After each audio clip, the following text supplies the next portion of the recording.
I got some motherfucking designer on right now. Break it down, bring it back, make it clap. I got 3 old thoughts, new guap, where that thing. Assalamualaikum warahmatullahi wabarakatuh. Selamat siang anak-anak. Bagaimana hari ini? Sehat? Baiklah, sebelum memulai pelajaran, di sini Umi ingin mengabsen terlebih dahulu. Baiklah, Nak, di sini kita akan membahas materi tentang kepemilikan dalam Islam. Nah, di sini ada pengertian kepemilikan atau nama lainnya disebut dengan milkiyah. Nah, milkiyah di sini menurut bahasa itu berasal dari kata milku. Milkiyah yang artinya itu adalah sesuatu yang berada dalam kekuasaan. Contohnya itu rumah yang memiliki hak milik terhadap surat-suratnya. Dan yang kedua di sini itu ada sebab-sebab kepemilikan. Nah, di sini itu ada beberapa jenis sebab-sebab kepemilikan. Yang pertama yaitu adalah barang atau harta yang belum ada kepemilikannya. Contohnya itu ikan di dalam sungai, ikan di laut. Pokoknya itulah yang tidak memiliki hak kepemilikan. Nah, yang kedua ini ada barang atau harta yang dimiliki melalui akad. Nah, kalau sistem akad ini itu kayak lewat jalur ini jual beli. Contohnya kita tuh kayak mesen barang online yang dijual itu lewat sosial media bisa, atau kita beli ke supermarket juga bisa. Nah, itu tadi. Yang ketiga ini ada harta atau barang yang dapat dimiliki dari perkembangan biak. Nah, perkembangan biak ini itu seperti hewan. Nah, contohnya itu telur dari ayam yang dimiliki oleh pemiliknya sendiri. Nah, yang ketiga di sini tuh ada macam-macam kepemilikan. Nah, yang pertama macam-macam kepemilikan itu ialah kepemilikan penuh atau milk tam, yaitu penguasaan benda. Benda-benda aset rumah, terus kayak gedung sekolah, gedung kampus. Nah, itu. Yang kedua di sini ada kepemilikan manfaat, yaitu kepemilikan yang berada kepada keterbatasan pemanfaatannya. Seperti kayak gedung sekolah itu kan kepemilikan yang bermanfaat. Ada batas manfaatnya kayak yang menunjang pendidikan gitu. Nah, di sini juga ada yang keempat izaratul mubahat atau dan khalafiyah. Izaratul mubahat ini yaitu adalah barang-barang bebas yang kepemilikannya itu tetap memiliki hak milik dan ada dia penguasaan terhadap barang dan pemanfaatannya. Nah, yang kelima yang di sini tuh yang terakhir ialah ihyaul mawat. Artinya ihyaul mawat ialah upaya untuk membuka lahan baru atas tanah yang belum ada kepemilikannya. Kayak contohnya itu pembukaan lahan di daerah-daerah pegunungan, sekitar hutan yang bakal dibangun kayak sekolah, gedung-gedung. Nah, itu namanya ihyaul mawat. Nah, sekian saja penjelasan dari Ibu yang tadi tentang kepemilikan dalam Islam. Semoga dapat bermanfaat ya, Nak. Oke, baik. Di sini Ibu akan melanjutkan pembahasan kita tentang kepemilikan dalam Islam. Di sini Ibu akan melanjutkan pembahasan kita di poin yang kedua, yaitu tentang akad. Pasti anak-anak Ibu bertanya, apa hubungannya Bu kepemilikan dalam Islam dengan akad? Baiklah, Ibu jelaskan. Hubungan kepemilikan dengan akad itu adalah apabila contohnya seperti si A awalnya mempunyai rumah lalu ingin menjualnya kepada si B, maka dilaluilah transaksi jual beli dengan menggunakan akad jual beli. Maka yang tadinya rumah si A karena sudah dijual kepada si B, maka hak kepemilikannya berpindah kepada si B. Jadi itu hubungannya akad dengan kepemilikan gitu ya. Oke, baik. Akad menurut bahasa artinya ikatan atau persetujuan. Sedangkan menurut istilah, akad adalah transaksi atau kesepakatan antara seseorang dengan orang lain untuk pelaksanaan suatu perbuatan. Contohnya seperti akad jual beli, akad sewa menyewa, maupun akad pernikahan, ya.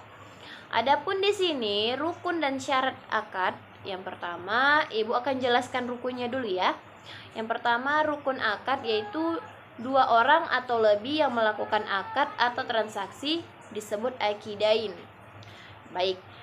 Yang dimaksud dengan rukun akad yang pertama ini adalah apabila kita mau melakukan transaksi jual beli, maka kita memerlukan dua orang atau lebih. Kita tidak bisa melakukannya hanya untuk satu orang, karena yang namanya jual beli pasti ada penjual dan pembeli. Maka kita memerlukan dua orang ataupun lebih, boleh ya.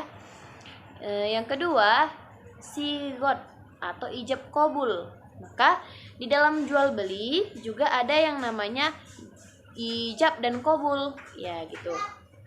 Kenapa harus ada ijab dan kabulnya, Bu?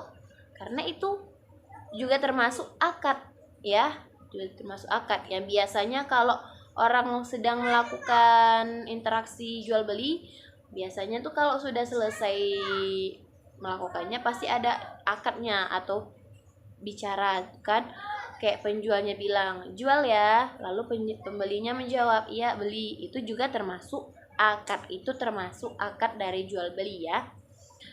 Yang ketiga, ma'qud alaihi atau sesuatu yang diakadkan. Yang dimaksud dengan ma'qud alaihi ini adalah barang yang kita jual belikan, misalnya gitu ya. Misalnya si A menjual jeruk gitu, lalu si B membelinya. Maka yang menjadi ma'qud alaihi ini adalah si jeruknya itu, yaitu barang yang akan dijadikan transaksi jual beli. Paham ya anak-anak ya? Adapun syarat akad adalah yang pertama, syarat orang yang berinteraksi antara lain berakal, baligh, mumayyiz, dan orang yang dibenarkan secara hukum untuk melakukan akad. Jadi syarat orang untuk melakukan transaksi itu yang pertama berakal. Maka yang diwajibkan, yang diharuskan bagi orang yang ingin melakukan transaksi jual beli, maka harus orang yang berakal. Karena tidak bisa orang yang tidak waras melakukan transaksi jual beli, apalagi menggunakan akad. Maka mereka tidak akan paham ya. Yang kedua, baligh. Baligh adalah orang yang sudah termasuk meranjak ke dewasa ya. Sama dengan halnya mumayyiz. Mumayyiz ini adalah anak yang berusia ingin meranjak ke 7 tahun, umur 7 tahun.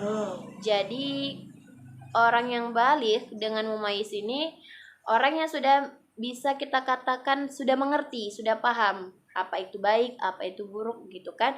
Jadi ketika kita bilang, ketika kita katakan apa namanya itu?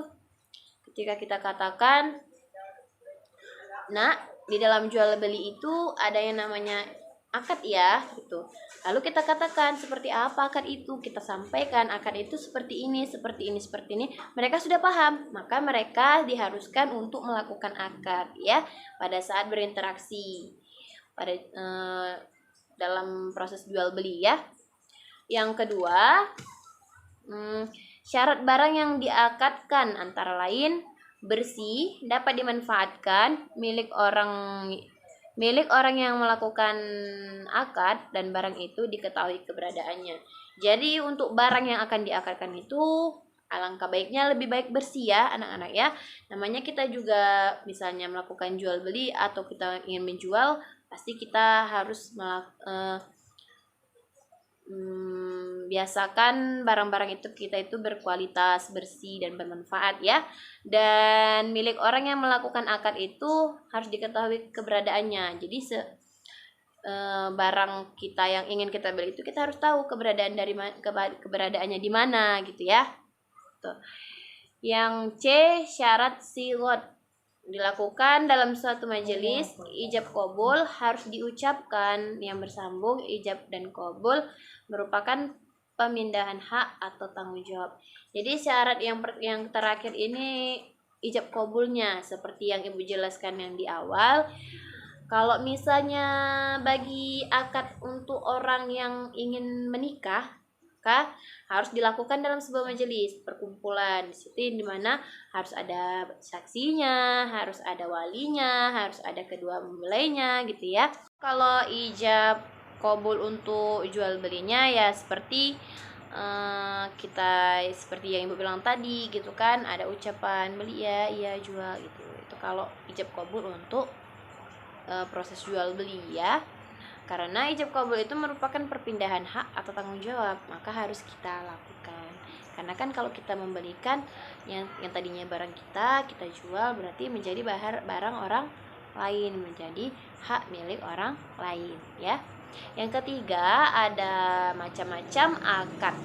Ada beberapa macam-macam akad, antara lain yang pertama akad lisan, yaitu akad yang dilakukan dengan cara pengucapan lisan. Contohnya seperti ijab qabul pernikahan maupun ijab qabul jual beli atau akad jual beli ya. Kenapa dibilang akad lisan? Karena lisan akad itu kita lakukan atau kita ucapkan langsung. Seperti contohnya halnya pernikahan, misalnya saya nikahkan si fulan binti si fulan dengan seperangkat alat sholat gitu ya, langsung diucapkan dengan mulut. Kalau yang kedua ini ada akad tulisan, yaitu akad yang dilakukan secara tertulis seperti perjanjian pada kertas bersegel atau akad yang melakukan akta melalui akta notaris. Contohnya seperti jual beli tanah yang tidak berkredit ya, yang tidak kredit. Maka yang kita perlukan, akad yang harus kita lakukan itu adalah akad tertulis. Yang dimana apabila kita membeli tanah, biasanya kan ada surat tanahnya ya. Berarti di situ sudah ada perjanjian, sudah ada atas nama yang membeli gitu kan, sudah ditandatangani di atas materai gitu ya. Itu disebut dengan akad tulisan. Yang ketiga, akad perantara utusan atau wakil, yaitu akad yang akan dilakukan dengan melalui utusan atau wakil kepada orang lain agar bertindak atas nama pemberi mandat. Jadi, yang dimaksud dengan akad perantara utusan ini atau akad perantara ini, dia itu seperti kalau misalnya dalam pernikahan, seharusnya kan yang menjadi wali nikah bagi perempuan itu kan ayahnya ya, ayah kandungnya. Tapi apabila misalnya tidak bisa ayahnya untuk mewalikannya, maka dipindahkan kepada orang lain. Itu dijadikan perantara bagi orang lain, kepada orang lain, entah abangnya, abang kandungnya atau penghulu gitu ya. Penghulu untuk melangsungkan akad nikah gitu ya, untuk menjadi wali dalam pernikahannya. Maka itu disebut dengan akad perantara atau utusan atau akad wakil ya, mewakili gitu. Yang keempat, akad isyarat, yaitu akad yang dilakukan dengan isyarat atau kode tertentu. Contohnya seperti orang bisu yang tidak bisa menulis. Maka bagi orang bisu yang tidak bisa menulis atau tidak tahu menulis, maka boleh melakukan akad isyarat. Ya kan? Agar kita tahu gitu. Karena kan dia tidak bisa berbicara, dia juga tidak bisa menulis, maka dia boleh menggunakan akad isyarat. Yang terakhir, akad ta'ati, yaitu akad saling memberikan atau akad yang sudah berjalan secara umum. Contohnya seperti beli makan di warung, harga dan pembayaran dihitung pembeli tanpa tawar-menawar. Jadi akad ta'ati ini adalah akad yang dilakukan tanpa tawar-menawar. Seperti contoh yang Ibu bilang tadi, beli makan di warung. Maka kalau udah makanan kita beli di warung, kita tidak bisa menawar lagi. Kita tidak bisa menawar. Contohnya kita pergi ke rumah makan, kita makan sesuatu gitu, pas kita bayar harganya sekian ya Bu gitu. Berapa makanannya? 20.000. Maka kita harus membayar 20.000. Tidak boleh kita tawar tawar lagi gitu ya, maka itu disebut akad ta'ati. Baiklah, di sini saja pembahasan kita hari ini. Siapa yang belum mengerti boleh bertanya. Baiklah, kalau tidak ada pertanyaan kita tutup ya anak-anak. Sampai sini pembelajaran kita hari ini. Jika ada kekurangan, Ibu mohon maaf. Wabillahi taufiq wal hidayah. Wassalamualaikum warahmatullahi wabarakatuh.